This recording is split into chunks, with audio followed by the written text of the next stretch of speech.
All right. All right. So we have a very, very special guest on the podcast today, Peter Bukowski, and we will be sure to let him introduce himself. But thank you for joining. Make sure you subscribe. Make sure you follow on Spotify, on our Apple Podcasts, and subscribe to our YouTube channel. But we have Peter Bukowski on today, which we are very excited about. Peter, Woo! if you could introduce yourself, we would be very grateful.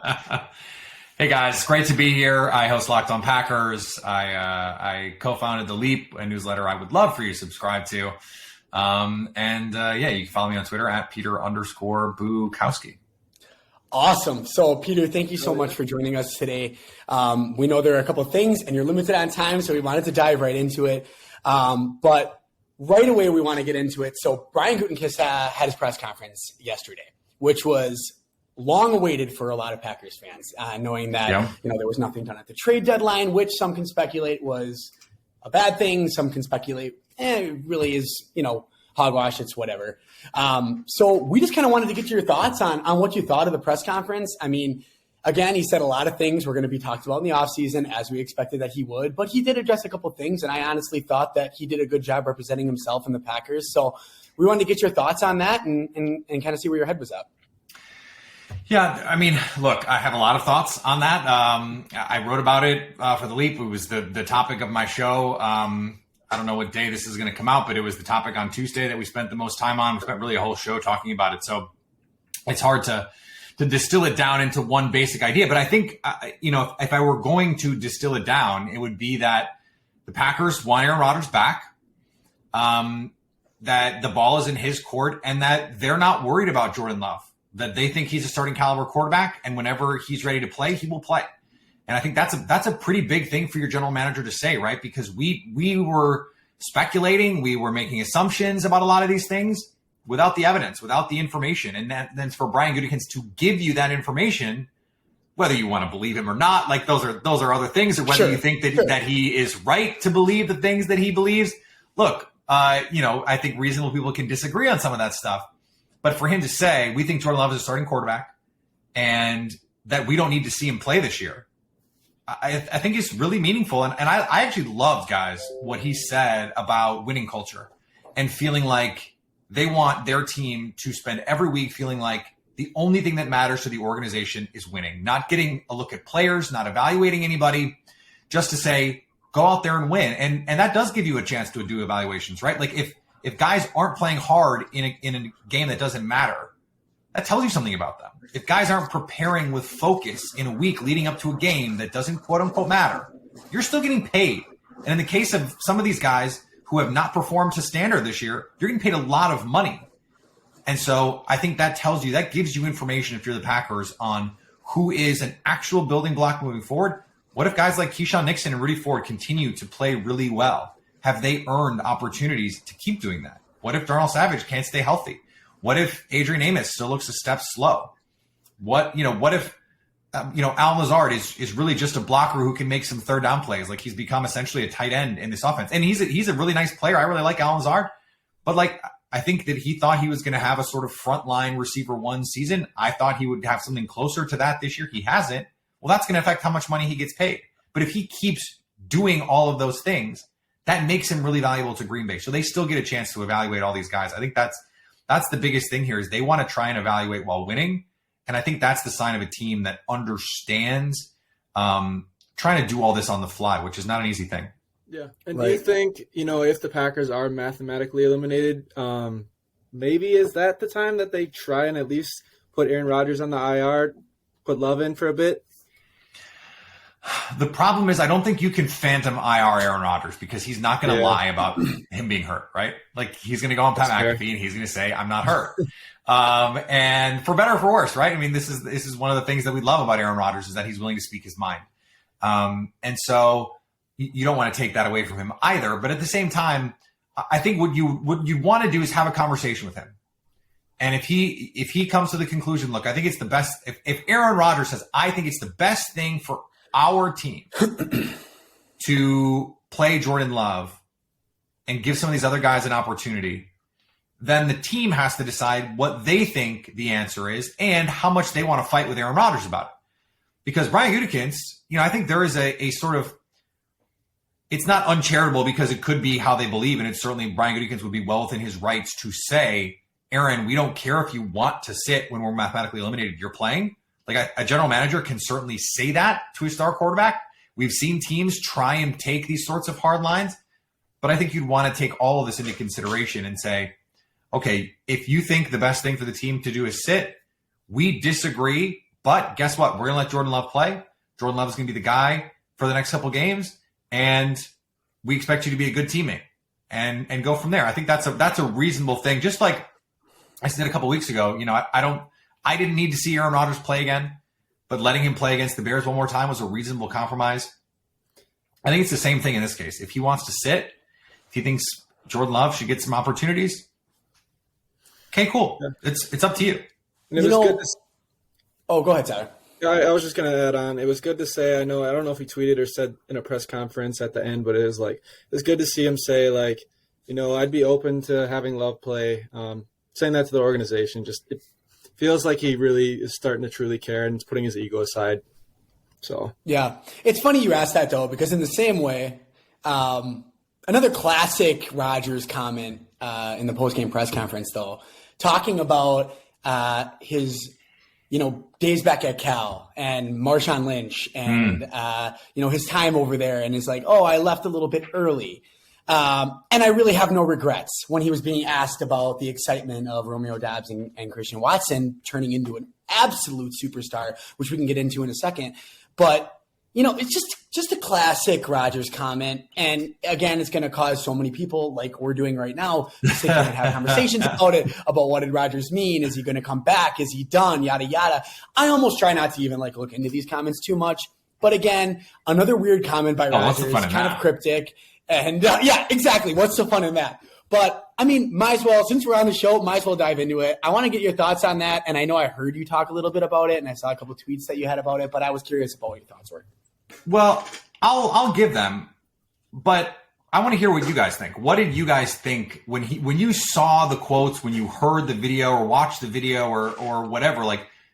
How did you read that from him? Because I think reasonable people can think differently about what he was trying to say there. To me, it was pretty straightforward, but I think there's at least two things that I think you could reasonably conclude from what he was saying, and they're pretty different. So what did you guys think? I think from a general fan perspective, a lot of people might take that as if, he might be done next year or this is his last year. That's from a reasonable fan, like a general fan perspective. That's what I would say. But Max, what about you? I think Aaron Rodgers is a genius, and I think that he likes to use leverage. And I think that he's very careful about what he says and when he says it.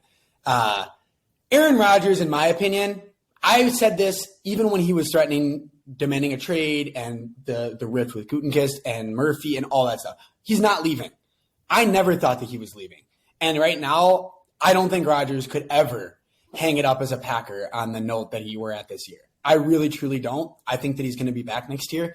That is, do I fully want him back next year? I don't know. That's a more detailed conversation. But I think that what he's saying is just to get people talking, is to continue to keep the Packers organization on their toes. I think that's the reason why he says some of the things that he does. I don't think Rodgers is going anywhere. I refuse to believe, again, that he'd hang it up after this season. I don't think that he's ready to just give the keys to Jordan Love and say, go ahead and run with it. I think that he wants to stay. I think that he wants to be the Green Bay Packers quarterback, and he wants to have another shot with Watson and Dobbs. But that's my gut. He wants to keep the organization on their toes, and he wants to make sure that Goody, Murphy, and Matt LaFleur keep saying the right things. But that's what I'll say. Okay, so here I think is the maximally charitable read of this from the Aaron Rodgers standpoint. If you're an Aaron Rodgers fan, if you're the kind of fan that does not believe that there was ever that big a rift between these two and all that stuff, that when he brought up Cal, what he was saying was, look, I had an opportunity to stay at Cal and continue to flourish. I left and I took a risk and I became a Green Bay Packer, and I have no regrets about that. And that means a lot to me. That is one way I think you could reasonably read it. Do I think that's the most likely read? No. But I do think that if you told me you thought that's what he meant, fine. Here's what I thought he meant. I had an opportunity because the question was, remember guys, The question was, does Christian Watson's star turn make it more likely for you to come back? And his response was, well, when I was at Cal, I could have stayed where I was with Marshawn Lynch and Deshaun Jackson and played. I decided to leave in an unknown situation, bet on myself, and it worked. And I have no regrets. When you answer that question that way, to me, I'm reading that as saying, I don't care if Christian Watson is great. I think I can go somewhere and make that situation better because I am that great. And by the way, he is that great. We just saw Matthew Stafford go to LA and win a ring in the first year. We just saw Tom Brady go to Tampa Bay and win a ring his first year. If Aaron Rodgers, like, let's say Miami wanted to get real crazy. Oh, God. They would be scary.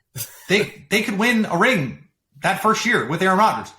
If the 49ers wanted to say, here's Trey Lance and Deebo Samuel or whatever, like whatever the trade is, because they'd have to overpay to send him to San Francisco. They could win a Super Bowl right away with Aaron Rodgers. And so I think from his perspective, he's going, look, the decision is going to be made on what I think is the best situation for me. Just because this guy is having a nice season does not mean I'm staying for this guy. I'm doing what's best for me, which, by the way, he should. That's his prerogative. We should all do the things that are best for us and the people we care about and the people in our lives, right? So that's what I think he meant. And I'm surprised more people didn't see that and go, wait a second. Earlier in the year, Romeo Doubs, same question was asked, and he was like, yeah, you would have to factor in, wouldn't it? Like, why wouldn't I want to come back? And he sort of said that. He was elated when he talked about Doubs. Yeah. And that was many, many fewer losses ago. And so I just wonder if over the last 6-8 weeks, since he was asked that question the first time, because I believe that question was asked after the Patriots game, when you're still, I think they were 2-1 at that point, and they still look like they could be a real team if they got things going. And it's like, okay, Romeo Doubs, like, you guys are good, and Romeo Doubs. And now they are not very good. Romeo Doubs is hurt, and now you have Christian Watson. And he's just sort of like, yeah, well, but I think I can do this anywhere. Like that sort of made me raise my eyebrow. Like, that's a different tune than we heard early in the year. Mm-hmm. Oh, 100%. And that actually, I don't know what triggered in my brain when you just brought that up, but I just wanted to touch on, you had a take on a podcast that I think it might've been like 3 or 4, maybe like 2 or 3 weeks ago that you were talking about this, but you were talking about how the bye completely wrecked our season. LaFleur choosing that he wanted the week 14 bye as opposed to London. And I think what made me start thinking about this is when you started mentioning about, the Rodgers tune over the course of the season after loss, after loss, after loss, right? Maybe it's just like wearing on him a little bit. I want to just bring up again and reiterate to everybody who follows our podcast as well, definitely listen to Peter's podcast. But what I would definitely say is that take that you had made so much sense to me. Like, what a awful decision. And I love Matt LaFleur. I absolutely love Matt LaFleur. I think he's a great coach. I love that the guys are still fighting for him too. Like, I think that speaks volumes. But, that makes so much sense. Coming back, instead of taking that bye right after that London game, getting your feet back underneath you, getting some rest, getting your sleep schedule back on track, getting your practice schedule back on track, and, allowing some time to prepare for a team like the young and hungry Jets. I mean, that speaks volumes. And maybe we're having completely different conversations, and Rodgers is having completely different conversations right now in this season if we were to have done that. Yeah, and so just for people that didn't hear it, essentially the take was that the season was turned on its ear by the London trip. And I think, just going to London, let's start there. Because on that was supposed to be a home game. That would be a Lambeau game. And at Lambeau, maybe that goes differently than it ultimately went because you don't have the travel, because you don't have, the home field advantage in London the same sort of way. So then you come home, you play this sloppy Jets game. You've got the Commanders, and they just look gassed at the end of that game. Like they were winning both the Giants game and the Commanders game by double digits, and they just looked gassed at the end. They ran out of gas, and it's just sort of like, I think it's easy to think, well, what could that have been if they just had a little bit more rest? Finally, the last month, they're a little healthier offensively. They look like the team, more like the team, at least we thought they were going to be. The defense still sucks. But I think that you can make the case that had a meaningful impact. All these close games. I mean, the Giants game, single possession at the end. The Commanders game, single possession at the end. Now they got their butts kicked by the Giants, but the Lions, that was a game that they were in really the whole time, and 2 bonehead Aaron Rodgers interceptions cost them that game. But they've lost some of these close games, and it's just hard not to wonder if they had a little bit more rest. They were on the short end of the rest schedule a bunch this season. For like 6 weeks straight, they were on the short end of it. And, then all of a sudden it was like all the way up until the Titans that they were having to do all this stuff where like one team has got 10 days rest and you have 6. It was like, it seemed like that was every week. And sometimes it can all just sort of snowball on you. And if you look at the underlying metrics, that speaks to that. Like the Vikings by DVOA, defense adjusted value over average, like it's basically efficiency adjusted for schedule. The Packers have a better DVOA than the Vikings, but the Vikings have 10 wins. Well, they won a bunch of close games. The Packers lost a bunch of close games. That's how small the margin is in the league. And I really don't think there's that much a difference between those two teams, which is why if the Packers can win some of these games, why give can't us they the Vikings in the first round. Why can't they be dangerous? 2-7. Like I think you feel like a lot of Packer fans feel like, please, let's go to US Bank Stadium and see that team again. I would love to see that team again. Like I think there are a lot of fans that feel that way, especially because wasn't it in 2019 when those same Vikings fans were saying, please, we'd love to see the Packers in the postseason. We're better. They're fraudulent 13-3 team. Well, this is the most fraudulent 10-2 team in the history of the league. Yeah. Statistically, week, I think they were but also watch the games. Last week, I think they just broke the plane of going positive in point differential this week, which is absolutely disgusting. Having that record, they've got 10 wins, and one of them is by double digits. Yeah, so bad. But everybody knows though, and it was the Packers. Everybody knows that the Packers would be undefeated if Christian Watson caught that first pass of the season, and that is also just a fact. So I really do think you joke, but I think they win at least one more game if he does, because I think it changes his whole trajectory. I know he got hurt, and so like that's a different thing. But there were a couple games where he's playing this sort of like tertiary role, and he needed to have been playing a much bigger role. Only. Right. He was a gadget player. And it's like, well, if he catches that first one, he validates the coaches saying this guy can be a game changer for us. For Aaron Rodgers, he's looking at it going, I can throw him the ball. I can trust him to do things with it. I think it changes a lot, not everything, but it changes a lot about this offense. It opens up so much more down the field in a season where they've lost all these close games. Like, it couldn't have changed one of them. Like, it couldn't have changed one of them. I think there's a good argument to be made that it could have. And I know we only got like one or two more questions for you, Peter, so I'll let Tyler ask the next one. But I will definitely say that you're 100% right. And I've been going back and forth thinking about losing Devontae Adams really mean we're this much worse. And ultimately, I think it played a very, very large impact in us being worse. I mean, don't get me wrong. I mean, I don't know, this much worse. A lot of people are underperforming. But I'll hand it out to Tyler to ask you another question. So we wanted to dive a little bit into the defense and your thoughts on what happened. Why was it an absolute disaster this year? Obviously, our rush defense, we let up damn near 400 yards the other week. Like, what do you think has led to the disastrous tenure of our great defensive coordinator that needs to be gone after this year? I think it's a lot of things. I think the continued atrophy of Darnell Savage's play is a huge one. And no one has been a bigger fan of his going back to the draft than I have. Same with Adrian Amos. I've been a champion of Adrian Amos. Really going back to his time with the Bears, I thought he was a really underrated player in Chicago. I was very pleased when the Packers signed him. I thought that was a really smart signing.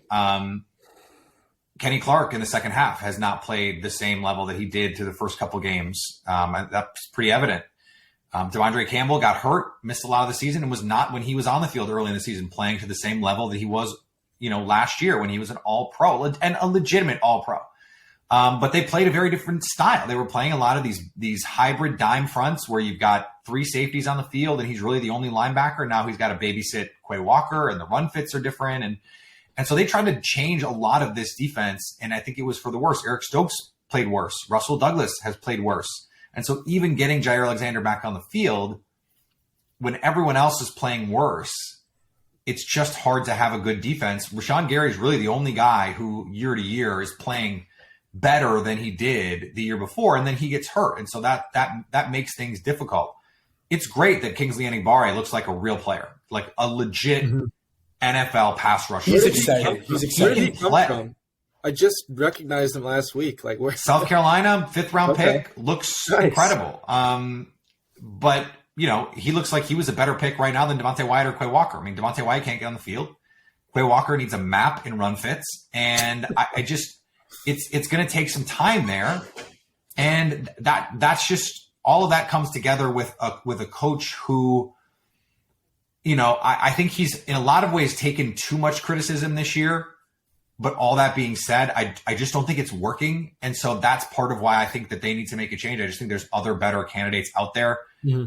I think it's interesting. We still don't have a resolution to what's going on with Jim Leonard, like all that kind of stuff. Like could things get so bad in Denver that like they want to keep Ejiro Evero, but if they go 3-14, like how can you bring anyone from that staff back?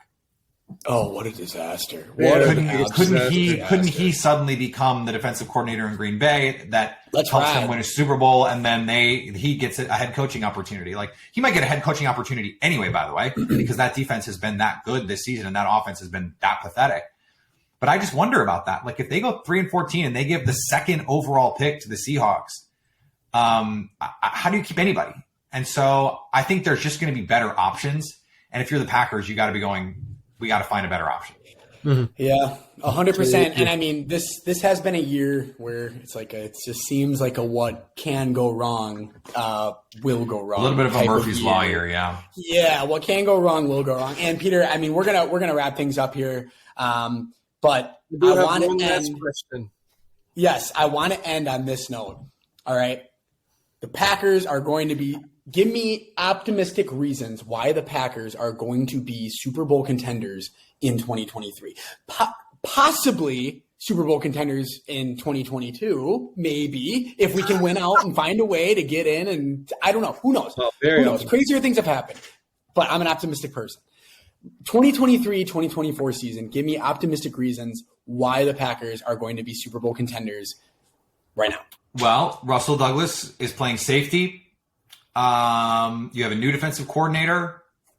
It's year 2 for Quay Walker, for Devontae Wyatt, for Christian Watson, for Romeo Doubs, for Zach Tom. Like this, for Kingsley Enagbare, like this class could turn out to just be an absolute home run class for Brian Gutekunst. And if that's the case, year 2, that's when you make the biggest leap. Year 1 to year 2, you get Eric Stokes back.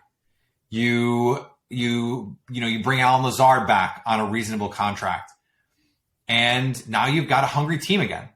And you've turned over some pieces. Rudy Ford comes back. Keyshawn Nixon comes back. And Devondre Campbell comes back healthy. Rashawn Gary comes back. Who knows when he'll actually be able to come back and look like Rashawn Gary again. But he'll be back on the team. Now you have a draft with some nice draft picks. If Aaron Rodgers is going to be the quarterback, yeah, you have a chance to win the Super Bowl because this team is still very talented. The reason that this season is so disappointing is because they're talented.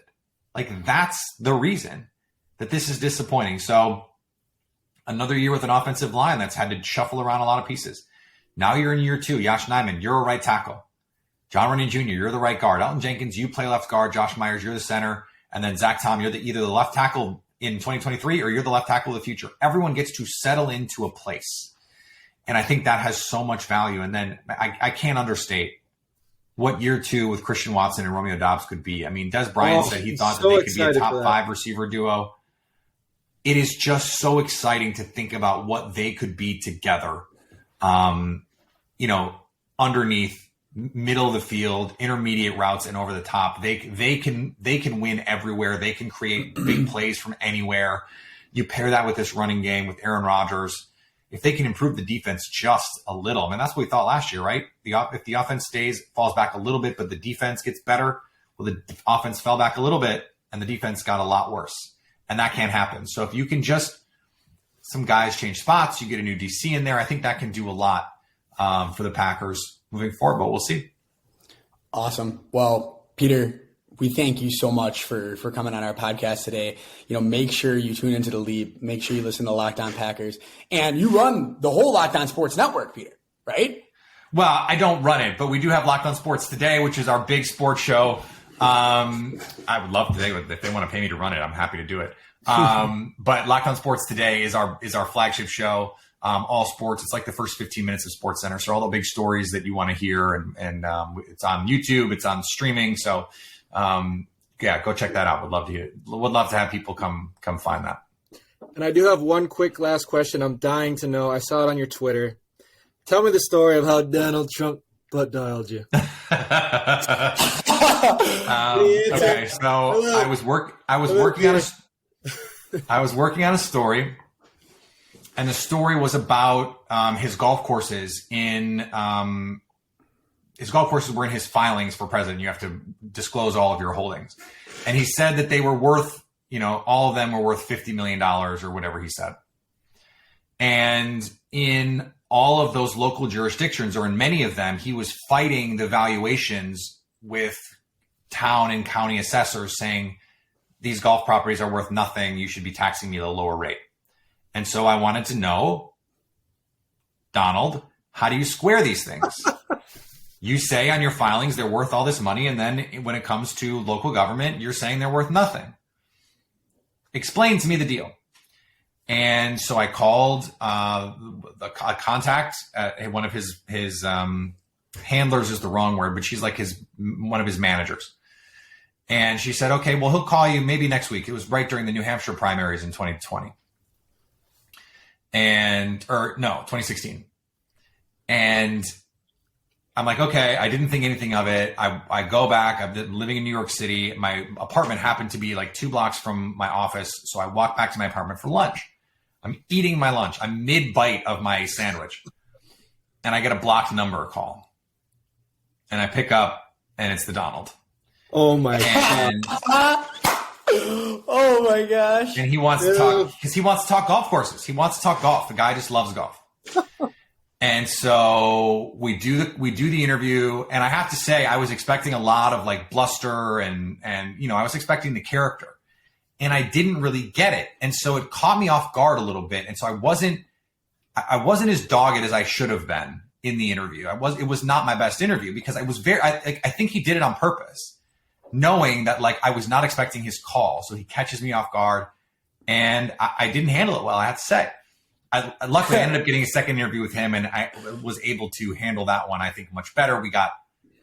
I was able to be a little bit more pointed in some of my questions, because he gave me what I thought were some reasonable answers to some of the questions that I had, but I didn't follow up on them in the way that I should have. Anyway, the point is, the first call ends. Okay, I'm like, holy crap, that was wild. And then I get a call right away from the blocked number again. And I pick it up, and I hear Trump say, "How was that?" And fine for me, if it was okay for you, that was what I said. And then I hear rustling, and the call drops. And that's when I realized. Oh, Don. He puts the phone in his pocket, asks his PR person, "How did that go?" And he's calling me in his pocket. And I'm sure they heard me, because they're probably like in a conference room or in a car. And for whatever reason, I picture him in a car, like in a limo. An executive. And yeah. And so then I heard him, the shuffling, and then that means he's turning the phone off. So I don't know for sure that's what happened, but that's what I assume happened. What an amazing story. Oh, I absolutely love it. And then 5 months later, he's elected president. And I never, in that moment, I never expected that to happen either. So it became like, a much bigger deal then than it would have just been. Like, it would have just been a sort of curio story that I get to tell in New York City, where the only people who care are there. And now it's a much different thing, obviously. You should have called him back and told him he was fired. Now that would have been great. Hey, you butt dialed me, you're fired. But anyway, well, you can't call back blocked numbers, so I couldn't have called him back, unfortunately. Yeah, that makes sense. Makes sense. I love it, Peter. Cool. So we won't take up any more of your time, but we really appreciate you coming on the podcast. Make sure you follow Locked On Packers and The Leap. Peter, Thank you for your time. And remember, don't forget to subscribe to the Intellectual Idiots on YouTube. Follow us on Spotify and Apple Podcasts. And we are out. Have a great day, guys. We appreciate you very much. Thank you, Peter. Thank you, Peter. Of course, guys.